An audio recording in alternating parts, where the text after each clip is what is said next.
बच्चे इसलिए ज्यादातर मुझे लगता है फेल हो जाते हैं प्रीलिम्स में कि वो सोचते हैं कि इतना आया है तो बस हमें इतनी ही तैयारी करनी है। एक्चुअली ये जो एक दो नंबर से जिसको भी फर्क पड़ता है ना, ये ये वही क्वेश्चन होते हैं जिनमें आप कंफ्यूज हो जाते। मैं कंफ्यूज हो गई, मैं हेट्रोसिस और हाइब्रिड विगर में कंफ्यूज हो गई कि कौन सा आएगा, तो बस उसी की वजह से मेरा सिलेक्शन रुक गया। उससे पहले 2 नंबर से रुका था, उसमें भी मैं 2 क्वेश्चन थे, एग्जैक्टली 2 क्वेश्चन थे, वो मैंने पहले सही किए थे। रिवाइज करते टाइम मुझे लगा नहीं ये नहीं होगा, गलत। और मैंने वो गलत कर दी और ओ मेरा वो, भाई। तो तब ज्यादा ही दुख होता है कुछ। मैंने सारे परम्यूटेशन एंड कॉम्बिनेशन लगा के देख लिए थे कि मेंस हाँ की कट हाँ। ऑफ से कितना नंबर ज्यादा जाती है फाइनल कट ऑफ। मैंने पिछले 7-8 साल के देख लिए थे, वो हमेशा 35-36 नंबर ज्यादा जा रही थी, और पिछले बार 45 मार्क्स ज्यादा चली गई। तो कुछ और लाइक इस बार आप सुधार कर रही हैं मेंस के लिए कि मैं कुछ नया ट्राई करती हूँ? देखो मेंस के लिए ना मैं हर बार ये सोचती हूँ कि मैं कुछ एक ऐसी चीज में अपनी प्रिपरेशन में लेके आऊँ जो मैंने पहले नहीं करी है। यहाँ पे एक क्वेश्चन और था कि मल्टीपल्स अटेम्प्ट जाने चाहिए कि नहीं जाने चाहिए इस एग्ज़ाम के लिए। Hi everyone, welcome to Agro Academy. So guys, हमारे साथ जुड़े हैं आज शबनम, जो कि हिमाचल से हैं। आप सभी इन्हें अफसर्स बन्नू के नाम से जानते होंगे। तो ये हैं मोस्ट अनलकीस्ट कैंडिडेट ये फुक हिस्ट्री में। हिस्ट्री में नहीं मान सकते, बहुत सारे लोग रहते हैं जिनके like fifth attempt six attempt बहुत ही कम मार्जिन से रह जाते हैं। तो शबनम के काफ़ी कम मार्जिन रहे, लाइक 24 में इनका 1.4 मार्क्स से फाइनल सिलेक्शन रुक गया था। लाइक 25 में जो आपका अप्रैल में रिजल्ट आया था, और 24 में जो आपका अप्रैल में रिजल्ट आया था उसमें 2 मार्क्स से रुक गया था। तो अभी इस साल भी ये ट्राई कर रही हैं, इनका प्रीलिम्स प्रीलिम्स क्लियर हो चुका है, और उसके लिए बधाई आपको। इस साल सिलेक्शन लें और बैंक में हों, हमारी सबकी यही उम्मीद है। तो थोड़ा सा हम इसलिए कनेक्ट कर रहे हैं जो मेजर गलतियां रही हैं आपकी, ठीक है, लास्ट कुछ सालों में, उसके बारे में जानकारी थोड़ा सा बताइए। उसके अलावा आपने इतने अटेम्प्ट क्यों लिए, और अभी तक जो आपने गाइड किए बाकी अपने फ्रेंड्स वगैरह को, उनको क्लियर हो गया, आपका नहीं हुआ, थोड़ा सा इसके बारे में डिकोड करते हैं। तो वेलकम है आपका। आपके बारे में सब जानते ही हैं, थोड़ा सा यही स्टार्ट करिए कि ये जो अनफेयर थिंग्स आपके साथ हुआ है, कैसा फील होता है अभी? सबसे पहले thank you agro academy for a beautiful intro. Actually ये सब चीजें देख के मतलब हंसी आती है इस पॉइंट पे तो कि क्यों नहीं हो हम्म। रहा है, इतने टाइम से ट्राई कर रहे हैं, बट ठीक है, बहुत सारी चीजें हैं ऐसे जो लर्निंग्स के तौर पे मुझे मिली हैं, और हो सकता है वो बाकी लोगों के लिए बहुत यूजफुल रहे, तो इसीलिए मैंने सोचा कि हम्म। चलो ठीक है साझा करते हैं बच्चों के साथ भी लर्निंग्स, मतलब बच्चे तो नहीं है, स्टूडेंट्स हैं। हम्म। तो सबसे पहले क्या हुआ ना कि मैंने 2020 में अपनी प्रिपरेशन स्टार्ट की थी, और 2020 में ही अच्छा। मेरी ग्रेजुएशन खत्म हुई थी। अच्छा। तो start after right after graduation मैंने तैयारी शुरू कर दी। और सबसे पहली मिस्टेक मुझे ऐसा लगता है मेरे साथ ये हुई कि जो प्रॉपर गाइडेंस है वो मुझे नहीं मिली। मतलब हम्म। प्रॉपर गाइडेंस मिलना बहुत जरूरी होता है, चाहे आपका सही। कोई भी सीनियर है, चाहे कहीं से भी मिल रही है ना। हम्म। तो मैंने जब शुरू किया तो हम एक 3 बच्चों का मतलब कि हम फ्रेंड सर्कल था, और हमने सोचा कि चलो ठीक है हम एएफओ क्रैक करेंगे, और एएफओ तो हर साल आता है, ये अच्छी अच्छा। वैकेंसी है। तो वैसे हमने शुरू किया। फिर उसके बाद हम्म। हमने शुरू में मतलब कोचिंग ले ली, कोचिंग का सहारा ले लिया, और हमें ये लगा कि हमें अभी नॉलेज नहीं है, तो अगर हम कोचिंग वगैरह लेंगे तो वो लोग हमें सही से हम्म। बता देंगे। बट हुआ क्या कि हम जिससे भी गाइडेंस लेना, वो बहुत जरूरी चीज है कि वो उस पे हमें ट्रस्ट होना चाहिए, ऑनेस्ट, मतलब हमें पता होना चाहिए कि हमें ऑनेस्ट एडवाइस देगा। तो हम्म। कोचिंग में क्या करते हैं ना, कोचिंग में हम ऐसे नहीं बोल सकते कि वो आपको मिसलीड करते हैं, बट आप उनसे बिल्कुल हार्ट टू हार्ट ऐसे नहीं एक्सपेक्ट कर सकते कि वो आपको सब कुछ सच ही बताएंगे, क्योंकि उनको अपनी सही। कोचिंग की प्रमोशन भी करनी है, तो वो उसके अगेंस्ट कुछ नहीं बोलेंगे। तो सही। मेरे साथ कहीं ना कहीं ये हुआ कि मुझे ये नहीं पता चल पाया कि मुझे कितना पढ़ना है, किस डेप्थ में पढ़ना है। मैं कोचिंग का पढ़ती रही, और मुझे लगा कि कोचिंग का जो है वो, क्योंकि काफी लंबा चौड़ा सिलेबस था, तो मुझे लगा कि वो काफी होगा और इनफ होगा। उसके अलावा मैंने कोई सब्जेक्ट बुक्स नहीं पढ़ी, या फिर जैसे अच्छा। कहते हैं ना निम्रा सुंडा और आर के शर्मा, हम्म। ये सब पे मैंने कुछ भी ध्यान नहीं दिया। मैंने टोटल कोचिंग का पढ़ा और मैं एग्जाम दिया ही। तो बाद में मुझे पता चला कि नहीं, ऐसा नहीं होता, नहीं कोचिंग नहीं के नहीं। साथ बेसिक बुक्स पढ़नी होती हम्म। हैं। सही। और बस यही था उस टाइम। एक्चुअली यूट्यूब पे भी इतना ज्यादा अभी तो जैसे बहुत सारी चीजें हैं, बहुत सारे हम्म। चैनल्स हैं जो बता रहे हैं, जो खुद से सही। भी बच्चे बता रहे हैं, कोचिंग वाले भी। बट उस टाइम पे अगर आप सर्च करते ना 2020 में, तो नहीं थे चैनल एएफओ, क्योंकि बहुत हम्म। एक बहुत ही नैरो नीश आ जाती है, तो उसमें नहीं थे हम्म। चैनल्स और इतना ज्यादा आइडिया भी नहीं था। तो ये मेरी पहली मिस्टेक, पहली लर्निंग थी, ऐसे बोल सकते हैं। ओके। फर्स्ट अटेम्प्ट में। हाँ, क्योंकि देखो मैंने भी काफ़ी एफर्ट से इंटरव्यू लिए हैं और जो भी फर्स्ट टाइम में क्लियर किए उनका यही रहा है कि मैंने बुक्स पढ़े थे। सभी ने बुक्स पढ़े हैं। हाँ और सिर्फ आप किसी का नोट्स मटेरियल लेकर आप बहुत मुश्किल है कि उतने अच्छे नंबर्स लेकर आ पाए। कट ऑफ क्लियर कर सकते हैं आप, लेकिन अगर आपको फाइनल सिलेक्शन लेना है तो किताबें पढ़नी ही पड़ती हैं अगर फाउंडेशन बेसिस हाँ वो। बिल्ड करना है तो और सबसे बड़ी बात ये है कि मेरे पास, हाँ, सॉरी सॉरी, सबसे प्लीज़ बड़ी प्लीज़ बात यह है बताइए। कि मेरे पास निर्मला सुंदर थी, मतलब मेरे पास बुक्स थी, लेकिन मैंने नहीं पढ़ी क्योंकि कहीं ना कहीं कोचिंग में बोल रहे थे कि हम आपको इतना पढ़ा देंगे कि आपके लिए इनफ हो जाएगा, और मतलब 80% चीजें वही होती हैं जो 20%। उस टाइम पे ये सब चलता हम्म। था, अभी तो खैर सब कुछ ही पढ़ना पड़ता है एफओ में। तो वो हम्म। मैंने होते हुए भी नहीं पढ़ी बुक्स, और वो कहीं ना कहीं मेरी मिस्टेक है शायद। हम्म। तो जैसे आपने अभी तक देखा 4-5 अटेम्प्ट में भी मेंस आपने दिया है इतने सारे सालों तक, तो अभी क्या लगता है कि सिर्फ वन लाइनर पढ़ने से काम चल जाएगा या फिर फंडामेंटल सबको क्लियर होने चाहिए, बेसिक्स पता होने चाहिए? देखो बेसिक्स पता होने चाहिए, क्योंकि कोई भी चीज कहीं से भी उठा के क्वेश्चन पूछ ले रहे हैं, अभी 1 2 3 साल से तो हम्म। ऐसे ही हो रहा है। तो उसमें ना वो कहीं मतलब वो कहाँ से आपको, आपकी लाइफ में आपने कहाँ से वो चीज पढ़ी होगी वो हमें खुद नहीं पता होती। तो हम सही। वन लाइनर्स अगर पढ़ लेंगे तो वो हेल्प करेंगे हमें, क्योंकि फैक्चुअल है। लेकिन अगर हाँ। हमें फंडामेंटल्स पता नहीं होंगे तो वो जो कई बार रैंडम क्वेश्चंस होते हैं ना, उनमें हम कहीं ना कहीं रह जाएंगे। हम्म। जैसे अब वो पिछले साल वीरियोइड्स वाला क्वेश्चन आया था कुछ, हम्म। मैड काउ डिजीज वाला, हाँ प्रियॉन्स से होते हैं मैड काउ डिजीज। तो वो मैंने शायद 12th में पढ़ा होगा। तो अगर वो मुझे याद था तो मतलब मेरे माइंड में था तो मैंने वो क्वेश्चन कर दिया। अगर नहीं हम्म। हमें फंडामेंटल्स पता होंगे तो हम रट्टे जो चीज मारी है ना, वही वही वर्ड हम कर सकते हैं, उसके अलावा कुछ भी आ जाएगा तो वो हम फिर कनेक्ट नहीं कर पाएंगे। सही। और आपने बताया कि आपने अपने फ्रेंड्स को गाइड किया, उनका हो गया। तो अभी जो हाँ बच्चे हाँ। लाइक फर्स्ट अटेम्प्ट में क्लियर करना चाहते हैं, तो आपके एक्सपीरियंस के हिसाब से बता सकते हैं कि भाई हाँ ये आसान है एग्ज़ाम, आप फर्स्ट अटेम्प्ट में क्लियर कर सकते हैं? कुछ आपके रोड मैप वगैरह हो तो बता दीजिए उसके बारे में। हाँ, अगर आप फर्स्ट अटेम्प्ट में वेल इन एडवांस तैयारी शुरू कर दें, मतलब 7 8 महीने पहले अगर आप हाँ तैयारी हाँ। शुरू कर दें, ये मैं तब बता रही हूँ जब आपको प्री का भी बिल्कुल नहीं आता और मेंस का भी बिल्कुल नहीं आता। 7 सेमेस्टर स्टार्ट करना पड़ेगा ना कॉलेज के? हाँ, क्योंकि सेवन बहुत सेमेस्टर से स्टार्ट कर। जैसे आपका कॉलेज डिग्री खत्म होता है तुरंत फॉर्म आ जाता है, तो टाइम मिलता नहीं, तो मतलब हाँ उसके पहले से आपको शुरू करना पड़ेगा, कॉलेज में मैनेज करना पड़ेगा। हाँ, लेट्स से कि अगर अगस्त में इस बार आया है तो अगर हम हम्म। न्यू ईयर से शुरू कर देंगे, जैन से शुरू कर देंगे, तो हम्म। हमारा कहीं ना कहीं हाँ चांसेस रहेंगे फुल ऑन की हमारा क्लियर हो जाएगा। हम्म। क्योंकि जिसकी मैंने हेल्प करी थी वो एक्चुअली उसने 2 बार किया था, मतलब पहले भी अटेम्प्ट किया था, उसका प्रीलिम्स नहीं निकल रहा था। अच्छा। तो फिर हम लोग, मतलब हम लोग की जान पहचान हुई तो फिर हम लोग साथ में ही तैयारी करते थे। तो फिर उसका उस टाइम प्रीलिम्स भी निकला, मेंस भी निकला, इंटरव्यू भी निकला, और इंटरव्यू में काफी मतलब 17 नंबर आए। तो मैं ये नहीं हाँ। कह रही हूँ कि मतलब मैंने ही वो मतलब उसको वो किया, हम्म। लेकिन हाँ ठीक है आप कर सकते हो मतलब क्लियर, क्योंकि किसी का प्री नहीं क्लियर हो रहा होता तो बहुत डिसहार्टन हो जाते हैं बच्चे की, नहीं अब आगे क्या हम्म। होगा। तो अभी 2 साल से प्रीलिम्स भी तो थोड़ा कट ऑफ बढ़ रहे हैं, तो क्या आप देख रहे हैं कि ये वैकेंसी डिक्रीज की वजह से हो रहा है कि कट ऑफ मतलब कि लेके जा ही रहे हैं कि इस लेवल को जनरल बैंकिंग जैसा कर रहे हैं आईबीपीएस वाले? इससे कुछ हद तक तो वैकेंसी डिक्रीज की वजह से भी हो रहा है थोड़ा बहुत, मतलब हम्म। 30 30 35% बोल सकते हैं।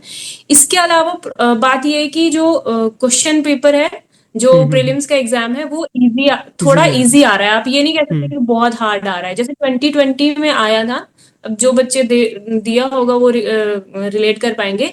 तो इजी आया था, बीच बीच में टफ भी आते हैं, लेकिन अभी 2 साल से इजी आ रहा है। और दूसरी अच्छा। बात ये है कि बच्चे बच्चे डर रहे हैं, बच्चे सोच रहे हैं कि मतलब हम्म। अभी तो अभी मेरे को कुछ बच्चे पहले कह रहे थे कमेंट्स में कि जब तक प्रीलिम्स का रिजल्ट नहीं आया था वो कहते कि पिछली बार ना 52 गई थी, इस बार देखना फिर 65 प्लस जाएगी।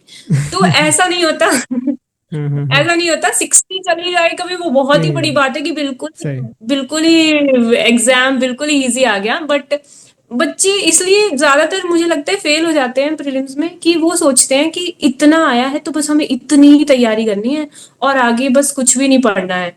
तो ऐसा नहीं है, जब आप हम्म। तैयारी करो तो कम से कम उसका डबल। अगर 10 नंबर कट ऑफ जा रही है इंग्लिश की, तो आप ये सोच के चलोगे मेरे को 20 तो लानी ही है, तब जाके आपका क्लियर होगा। क्योंकि सेक्शनल कट ऑफ कम जाती है, लेकिन सेक्शनल कट ऑफ अगर आप क्लियर कर भी लेते हो पॉइंट पे ओवरऑल। तो आपकी टोटल कट ऑफ क्लियर नहीं होगी। तो किसी न हम्म। किसी सब्जेक्ट में आपको अच्छा होना पड़ेगा। एक में अगर आप इंग्लिश में बुरे हो, आपको मैथ्स रीजनिंग दोनों में अच्छा होना पड़ेगा। अगर मैथ्स में बुरे हम्म। हो, इंग्लिश रीजनिंग दोनों में अच्छा होना पड़ेगा, तब जाके कहीं वो होगी। ऐसा भी नहीं है कि आप 70-80 नंबर ले आओ, बट हाँ थोड़ा सा ऊपर चलना पड़ता है सोच के। हम्म। तो अभी आपने सारे प्रीलिम्स क्लियर किए हैं, तो उसके लिए कुछ एडवाइस देना चाहें जो नए बच्चे हैं उनके लिए? बच्चे पूछते हैं बहुत सारे कि आपने इतने सारे प्रीलिम्स क्लियर किए हैं, आप बताओ। देखो मेरा यही था कि मैंने कोचिंग ली थी प्री प्री के लिए भी 2020 में ही। वो कोचिंग इतनी अच्छी गई थी कि मतलब मेरे को अभी तक अभी कुछ तक काम पढ़ने, कर मैं रही सच्ची बता रही हूँ। है। हाँ वो अभी तक काम कर रही है। मुझे अभी तक लेजिट कुछ पढ़ना नहीं पड़ता प्री से पहले। बस मैं अच्छा। क्यूब्स और ये टेबल्स याद करके जाती हूँ, या फिर प्लस माइनस का हम्म। देख लेती हूँ क्वाड्रेटिक क्या इक्वेशन में बात। कैसे आता है। उसके अलावा मैं कुछ भी नहीं पढ़ती। तो तो मतलब प्रैक्टिस तो करते जब होंगे आप मैंने लास्ट तैयारी में, मॉक मॉक प्रैक्टिस वगैरह तो होता होगा ना? कुछ एक दो नहीं। दे दिए तो दे दिए, नहीं तो नहीं। हाँ इस बार मैंने बिल्कुल नहीं दिया था, और इस बार मेरी तबीयत भी खराब थी। और मुझे लग रहा था अच्छा। कि मैं 6-7 क्वेश्चन इजीली कर सकती थी, क्योंकि जैसे तबीयत खराब होती है तो माइंड भी थोड़ा धीरे हाँ। एफिशिएंसी हो जाती है ना। सही। लेकिन फिर भी मतलब बाय गॉड्स ग्रेस हो ही गया मेरा 2 नंबर की लीड से। तो हम्म। मैंने उस टाइम जब पढ़ा था ना, तो मैंने यही सोच के पढ़ा था जो मैंने अभी आपको बताया कि हाँ आप बिल्कुल ऐसे मत करो कि 10 नंबर कट ऑफ जा रही तो मैं तो 12 ले लूंगा या 15 ले लूंगा, हम्म। ऐसा नहीं है। आप मिनिमम 20 सोच के चलो कि अगर 10 कट ऑफ जा रही है इंग्लिश की, मुझे मिनिमम 20 लेने हैं।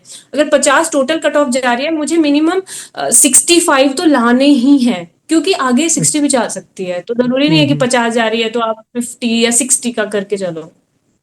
वैसे ही इस मैंने बार पढ़ा था, वो अभी तक काम कर इस रहा बार है। क्या स्कोर रहा प्रीलिम्स में? इस बार मेरा 52.3 था कट ऑफ, मेरे ख्याल अच्छा। 50.1 फिफ्टी गई है शायद। 13, हाँ 13 गई है। फिर तो सही था। तो लग रहा था वो कि इस बार हो जाएगा पहले से। मुझे इस बार थोड़ा डर लग रहा था, क्योंकि मैं मेरी तबीयत खराब थी। मैंने मतलब कि एफिशिएंसी मेरी उतनी आ नहीं पाई थी। मुझे लग रहा था कि वो जो मेरे क्वेश्चंस रह गए हैं 5-6, कहीं हम्म। उसी की वजह से मैं चली जाऊं। तो लेकिन हो गया हम्म। इस बार। मतलब पिछली बार मेरा 0.5 से हुआ था। पॉइंट हम्म। फाइव की लीड से मेरा प्रीलिम्स क्लियर हुआ था पिछली बार। ओके। हाँ, तो ये मतलब आपका ये जा मतलब 50-55 के बीच में मार्क्स रह रहे हैं, और इतने कट ऑफ चले जाते हैं, तो मतलब बढ़िया है, आपका हर साल निकल जाता है। हाँ एक्चुअली मेरा इस बार और पिछली बार मेरा बहुत कम मार्जिन से हुआ है। उससे पहले मेरा 8-9 इवन 13 अच्छा। नंबर से भी मतलब मार्जिन काफी अच्छा जाता ओके। था। इस बार थोड़ी हाई गई है, तो फिर भी मैंने हम्म। तैयारी नहीं की। उस चीज को देखते हुए मैं ये सोच रही हूँ कि फिर तब भी तो हो सही है। गया तो वही बड़ी बात है। हाँ हाँ हाँ। तो अब मतलब मुझे लगता है कि मेंस का भी तैयार नहीं किया होगा इस साल आपने। अभी आप हाउस वाइफ हैं, मतलब घर हाँ। पे रहती हैं, तो कैसे आप अभी कर रही हैं तैयारी मेंस के लिए? एक्चुअली मेंस का मैंने इस बार तैयारी नहीं करी थी, क्योंकि मैं थोड़ा 1-2 महीना पहले जब प्रीलिम्स का टाइम था, तो मैंने सोचा था कि मैं क्लर्क को फोकस करूंगी, क्योंकि हम्म। प्रीलिम्स मेरा हर बार हो रहा है और मेंस में कुछ अच्छा चल नहीं रहा। हम्म। तो लेकिन मेरी तबीयत खराब हो गई, प्लेटलेट्स वगैरह डिक्रीज हो गए, तो फिर मैं काफी हम्म। तबीयत खराब हो गई। इस वजह से मैं मेंस का भी तैयारी नहीं कर पाई। नहीं तो मेरा प्लान पूरा था कि मैं अच्छे से अटेम्प्ट दूंगी। और लेकिन हाँ अभी से जब प्रीलिम्स का रिजल्ट आया है, और उससे 10-15 दिन पहले से थोड़ा थोड़ा मैंने सोचना शुरू किया कि मैं तैयारी करूंगी। तो अब चल रही है हम्म। तैयारी, लेट्स सी कि कैसा जाता है। बट हाँ इस बार का कोई ऐसा बहुत सीरियस अटेम्प्ट नहीं है कि हाँ मैं तैयारी कर रही हूँ शुरू से। ओके। मुझे भी कल नंबर मिला आपका, जैसे आपने मॉक ज्वाइन किया तो आपने मैसेज किया था यार। फिर आपने बताया कि हाँ मेरा भी चैनल मैंने देखा था, मुझे मेरे पास कांटेक्ट नहीं था आपका। है टाइम, आपने पहले पढ़ा हुआ है, तो थोड़ा बहुत आप कर लीजिए रिवीजन। हो सकता है, अच्छे हाँ चांसेस मुझे हैं इस बार। एक्चुअली लास्ट मोमेंट पे फोमो बहुत ज्यादा हो जाता है कि मैं कुछ मिस ना कर दूं। तो मेरे को ये होता है कि मैं पीवाईक्यूज कर लेती हूँ। और सब हाँ लोग हाँ। यूट्यूब पे ना ये बोलते रहते हैं कि पीवाईक्यूज से अगर आप देख लोगे ना, तो मैं सोचती हूँ कि ये ऐसा कौन सा तरीका होता है पीवाईक्यू एनालाइज नहीं करने तो को, जो आप मेरे चारों को नहीं ऑप्शन समझ लेके में चलो आ। ना। देखो, चारों ऑप्शन हाँ लेके चलो। एक तो एएफओ में क्या होता है कि ये पीवाईक्यूज को भी मात दे देते हैं, ऐसे क्वेश्चन फ्रेम करते हैं। एक तो बहुत ही रैंडम हाँ भाग जाएंगे, या तो फिर 2-3 साल पुराने क्वेश्चन से बना के देंगे। तो बच्चे पकड़ नहीं पाते, हाँ पैटर्न ही नहीं पकड़ पाते कि भाई 2 साल पहले वाला पैटर्न देख लो, इस साल आ जाए, कुछ नहीं होता। वो बहुत रैंडम दे देते हाँ। हैं। इसीलिए थोड़ा सा पीवाईक्यूज भी यहाँ पे मात खाता है। लेकिन अगर आप बहुत अच्छे से कर ही जाते हैं चारों ऑप्शन, तो मे भी आप पकड़ पाएँ। नहीं तो बेसिक तो आपका रिवीजन तो मतलब चाहिए भाई। जो भी प्रीवियस में आते हैं, जो जो क्वेश्चन रिपीट होते हैं या उससे हम्म, नियर बाई के होते हैं, वो मैं कर लेती हूँ।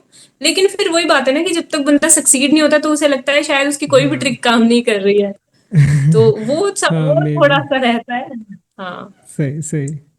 तो जैसे आप इतने टाइम से मेंस दे रही हैं और बहुत कम मार्जिन से रुक रहा है, तो मत इसमें आपका इंटरव्यू का भी कोई रोल रहा है कि यार इंटरव्यू में अच्छे जाते तो मेरा हो जाता, कि इंटरव्यू में अच्छे नहीं, मार्क्स मेरे आते थे? इंटरव्यू में हमेशा मेरे अच्छे ही मार्क्स आते हैं। जो अच्छा, मैंने मेंस में। बिल्कुल फर्स्ट इंटरव्यू दिया था उसमें थोड़े से मेरे नॉर्मल मार्क्स आए थे, उसमें भी 11.5 नंबर आए थे। हम्म। लेकिन उसके बाद से हमेशा मेरे इंटरव्यू में 15, 15.5, साढ़े हम्म। 16 भी आए हैं, 16.25 आए हैं। इस बार मेरे अभी जो लेटेस्ट, जो मेरा 1.4 से रुका है लास्ट ईयर का सिलेक्शन, उसमें मेरे 15 नंबर आए थे, 14.8 आए थे। तो उसमें मुझे लग रहा था कि मेरा इंटरव्यू काफी अच्छा हुआ, 17 नंबर वाला हुआ था। हम्म। पर ठीक है, 15 को भी बुरा नहीं बोल सकते हैं, तो मेंस की वजह से सही। कहीं ना कहीं रह गए। तो ये लोग शायद कैटेगरी के भी मार्क्स डिफर नहीं करते। आई थिंक ओबीसी, एससी और जनरल सबका सेम रखते हैं कट ऑफ। कट ऑफ तो मान लो हो ही जाता है। फाइनल में कुछ डिफरेंस होता है क्या, फाइनल मार्क्स में, कैटेगरी वाइज? हाँ, इस बार तो काफी डिफरेंस था। एक्चुअली जनरल और ओबीसी का सेम रहता है कट ऑफ।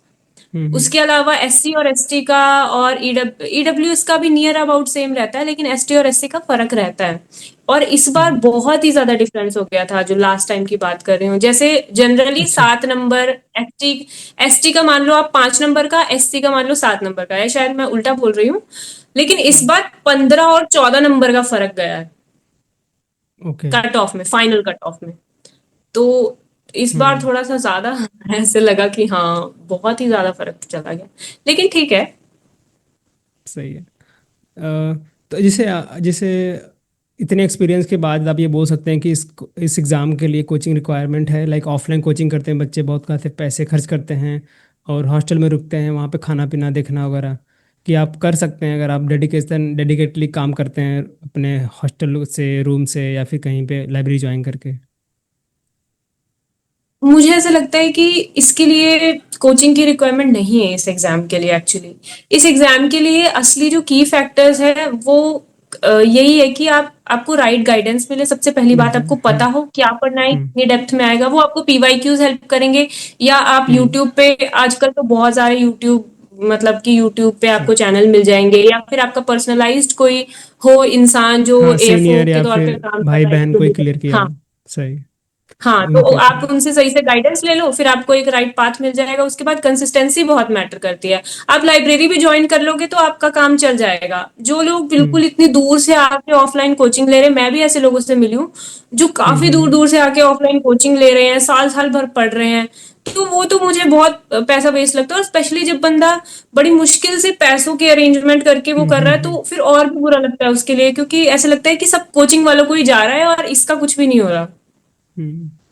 हाँ, ये भी हो सकता है। बट हाँ, अगर आप ठीक है, अगर आप इन्वेस्ट कर सकते हो तो आप ऑनलाइन कोचिंग ले सकते। ऑफलाइन कोचिंग लेने का इतना कोई ऐसे कि हाँ, कुछ लोग देखे हैं मैंने, बिहार से आ रहे हैं, अलग अलग नॉर्थ ईस्ट से आ रहे हैं, वो चंडीगढ़ आके कोचिंग ले रहे हैं, कोई दिल्ली जाके कोचिंग ले रहा है। तो वो तो बहुत ही ज्यादा ऐसा लगता है कि नहीं, इतना तो नहीं ये एग्जाम मांगता।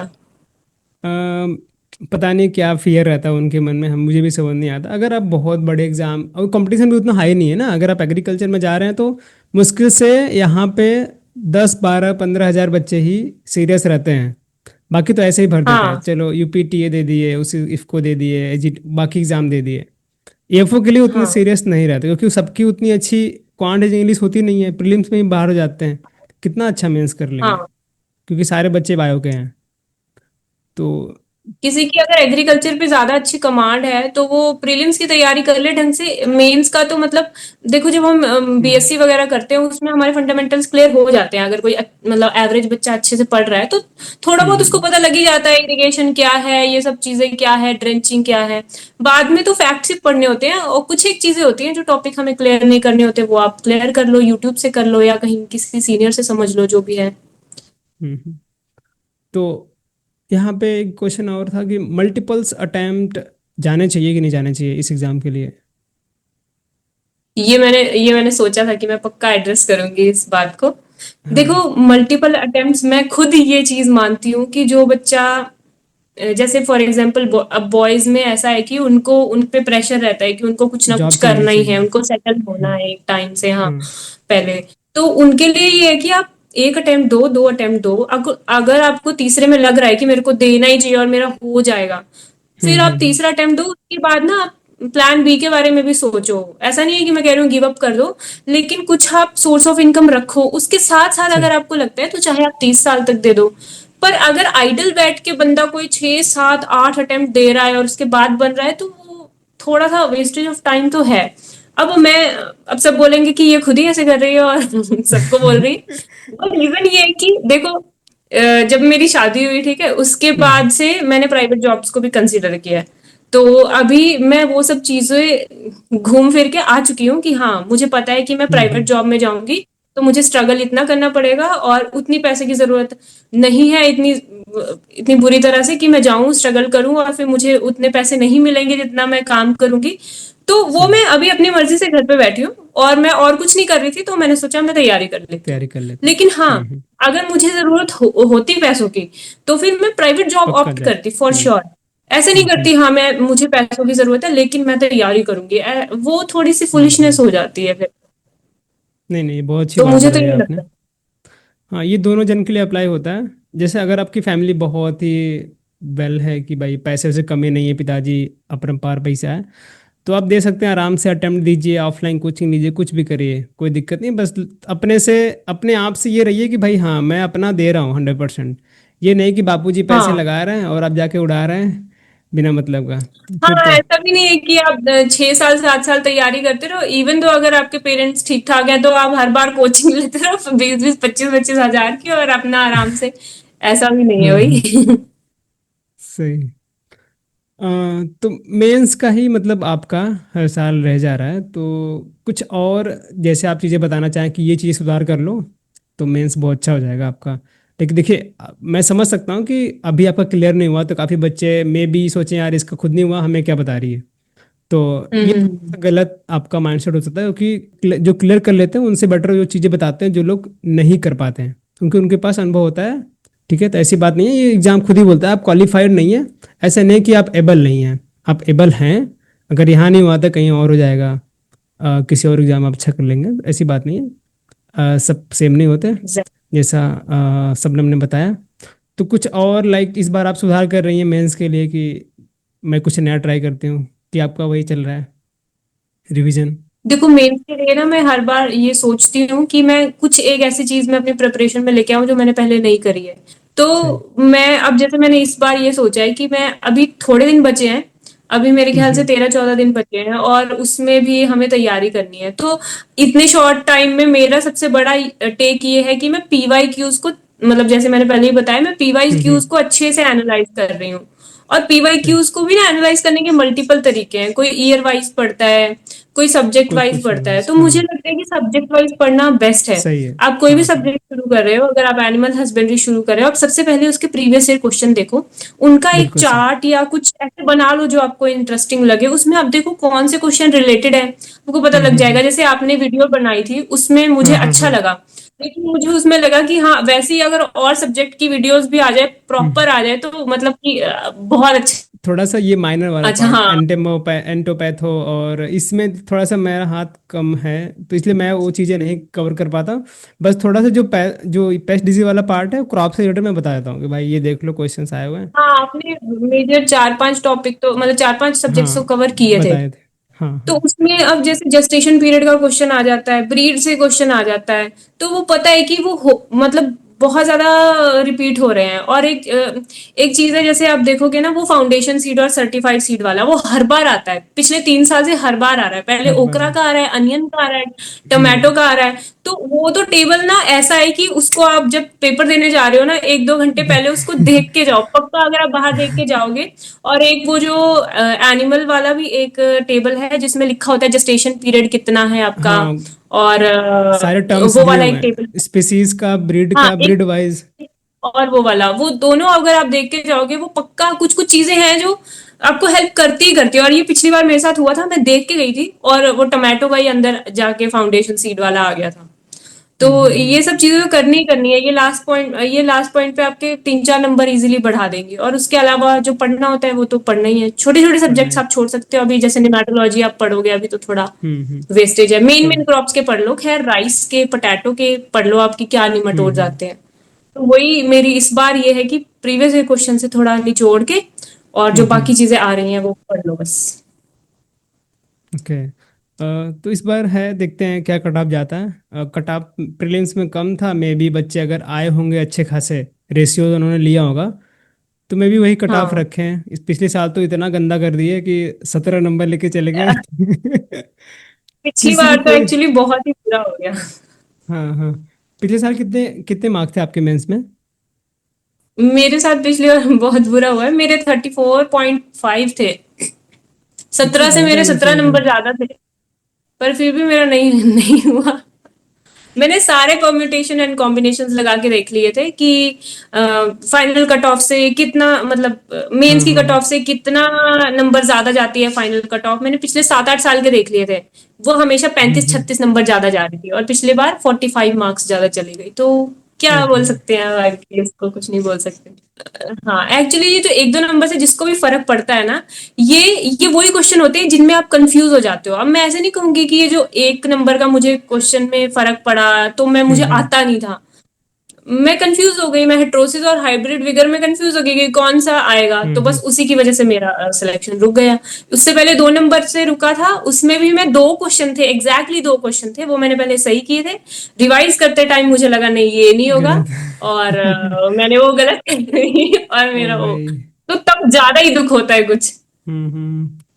नहीं हाँ। मतलब, मुझे लगता है कि जो फर्स्ट सेंस होता है कि यार ये सही है, जो गट फीलिंग बोलती है, मुझे लगता है वही सही होता है। सेकंड चांस लेने जाते हैं तो शायद वो गलत हो जाता है। एक हाँ, बार ये मन। मैंने पिछले साल सीखा है कि ऐसा होता है। हाँ, ये तो मुझे भी फील हुआ है कई एग्जाम में। तो आपके पास बहुत सारे एग्जाम के एक्सपीरियंस है इसी का, और एग्जाम हॉल में आपने बैठा है, एक्सपीरियंस किया है, बहुत सारे सिचुएशन देखे हैं, तो क्या रहना चाहिए बेटर स्ट्रैटेजी कि भाई ये अच्छा मैं कर लेती, या फिर और इम्प्रूवमेंट हो जाता एग्जाम हॉल में जाके, तो मैं और 1-2 मार्क्स बढ़ जाते थे मेरे। थोड़ा उसके बारे में कुछ बताइए। देखो, एग्जाम में जब भी हम बैठते हैं ना, वो सबसे बड़ा उसकी रिक्वायरमेंट है कि काम काम रहे हम उस टाइम। शायद हमें तभी हम्म 1 घंटा पहले बुलाया जाता है, क्योंकि हम्म हम जब वहां बैठे तो 45 मिनट 30 मिनट जब बचे होते हैं, तो हम ऐसे फालतू कहीं दिमाग ना जाए और हम काम हो जाए। जब हम काम स्टेट में होते हैं ना, तो हमारे दिमाग से हम्म चीजें फटाफट, जो भी वो क्वेश्चन पूछते हैं आंसर आते जाते हैं। उस हम्म टाइम हम्म, पे बहुत बच्चे हैं, मेरी एक फ्रेंड है उसको एनजाइटी होने लग जाती है। तो अच्छा। ये चीज बहुत ज्यादा वो है कि ये एंजाइटी वाला इशू आप तभी हटा सकते हो अगर आप मॉक देते हो। आप अच्छा। बिल्कुल लैपटॉप में, अगर आपके पास कोई पीसी है, आप उसमें मॉक दो, ताकि हम्म आपको बिल्कुल ऐसा लगे कि आप जैसे एग्जाम हॉल में दे रहे हो। क्योंकि फोन में देना हम्म। थोड़ा सा हो जाता है कि हाँ। उसके हम्म अलावा जब हम एंटर कर जाते हैं, क्वेश्चंस आने लग जाते हैं, तो जो आपको शॉर्ट शॉर्ट क्वेश्चंस हैं उनको अटेम्प्ट कर लो अच्छे से। जो आपको हम्म लग रहा है नहीं आता, आपको लग रहा है कि हाँ अभी निपटा देती हूँ, नहीं तो बाद में हो जाएगा, तो वो जल्दी में अगर निपट रहा है तो उसे निपटा दो। अगर आपको थोड़ा सा भी लग रहा है कि नहीं बाद में तो मुझे देखना ही पड़ेगा, तो आप उसे मार्क हम्म। कर लो, बाद में देख लो। एट द सेम टाइम अच्छा। घड़ी का भी ध्यान रखना पड़ता है, क्योंकि कई बार क्या होता है कि हम सोचते हैं कि इनको बाद में देखेंगे, और वो कुछ 15-16 क्वेश्चन हो जाते हैं, और टाइम अप, फिर जब हम हम्म। रिवाइज करते हैं तो फटाफट में हम, जितना हमें टाइम कम बचता है उतना हमें प्रेशर बढ़ता है, और जब हमें प्रेशर बढ़ता है तो हम फिर गलत डिसीजन लेने लग जाते हैं लास्ट में। जब भी हम कुछ 4-5 मिनट बचे होते हैं ना, उसमें तो बहुत ही गलत डिसीजन लेते हैं, और जो भी क्वेश्चन गलत होते हैं, अब हाँ, देखना कि आपने चार एंड पांच में। मिनट में उनमें से कोई क्वेश्चन जरूर किया होगा जो गलत होगा। हाँ, तो शुरू जल्दबाजी में में जो लगता भी है हो कि रहा है तुक्का ना, मार देते हैं। तुक्का मारा आपने? हाँ हाँ, बहुत बार ऐसे किया है। एक तो ये होता है कि जब लास्ट में हम देखते हैं हमारा इतना ही अटेम्प्ट है, तो ऐसे होता है कि यार इतने अटेम्प्ट में तो वैसे भी कुछ नहीं होगा, तो हम्म। और कुछ कर दो। तो ऐसा कुछ नहीं होता, थोड़ा तो खैर करना ही पड़ता है कि आपका बिल्कुल ही कम अटेम्प्ट है, आप बोलो नहीं इतनी कट ऑफ जाएगी, थोड़ा कर दो। लेकिन हाँ, बिल्कुल ही जो आप 15-16 क्वेश्चंस के तुक्के मारोगे तो फिर वो थोड़ा गलत हो जाएगा। गड़बड़ है। मैं तो सही। पर्सनली 8-10 क्वेश्चन के तुक्के मारती हूँ, जो 50-50 होता है, उसमें से मेरे फिर तीन, दो हम्म तीन गलत होते हैं। तो अगर मैं 15-16 में मार दूं तो थोड़ा ज्यादा हो जाता है फिर। हाँ, वो हर हम्म। किसी की एक्यूरेसी होती है, उसे खुद को पता होना चाहिए कि हाँ मैं कितने मारूंगी, तुक्के तो मेरे कितने सही होंगे, तो उसी हिसाब से। और जितने सही। हो सकते हैं ना, मैं तो यही कहूंगी कि शुरू से क्वेश्चन करते चलो। अगर आप लास्ट के लिए ज्यादा क्वेश्चन बचाओगे, लास्ट में प्रेशर होता है, फिर हम गलत हम्म। डिसीजन लेते हैं, वो ज्यादा पॉसिबिलिटी रहती है। बिल्कुल सही। हाँ, तुक्के तभी मारे जैसे 40 कोई बच्चा कर रहा है 100% एक्यूरेसी के साथ, 40 नंबर उसके आ रहे हैं। अगर कोई यहाँ पे हाँ 40 तो कर दिया एक्यूरेसी के साथ, सोच रहा है कि मैं 55 खींच देता हूँ, अटेम्प्ट कम है, तो उसके आ जाएंगे 35 के नीचे मार्क्स और वो जाएगा बाहर। हाँ, तब नहीं करना है। अगर 40 आपके हो ही रहे हैं, फिर तो आप 4-5 क्वेश्चन एक्स्ट्रा करो, उससे ज्यादा करने की उससे ज़्यादा नहीं। जरूरत ही नहीं है। अगर हम्म। आपके यहाँ 26 27 हो रहे, फिर आपको थोड़ा सा करना पड़ेगा, क्योंकि फिर तो आपका खैर वैसे भी क्लियर नहीं होने वाला। तो हम्म। वो चीज रहती है। सही। Okay Shabnam, thank you so much, हमने बहुत सारी चीज़ों के बारे में बात किया। आप भी तैयारी में लग जाइए अपने। थैंक यू आपके टाइम के लिए। 13 14 दिन बचे हुए हैं, जो भी टाइम है आपके पास अपना लगा दीजिए। जो भी टाइम आपको, आई थिंक पूरा हाँ, टाइम मिल रहा होगा, आप फुल बारह टाइम को। अभी घर पे ही हैं तो तैयारी कर सकते हैं। Okay guys, thank you so much everyone. अगर आपको हाँ, वीडियो अभी पसंद आया, तो full video time preparation. Video को लाइक कर दीजिए, और चैनल को आप नहीं सब्सक्राइब किए हैं तो इनके चैनल को सब्सक्राइब कर सकते हैं, डिस्क्रिप्शन में लिंक दे दूंगा। और ठीक है, all the best. Thank you.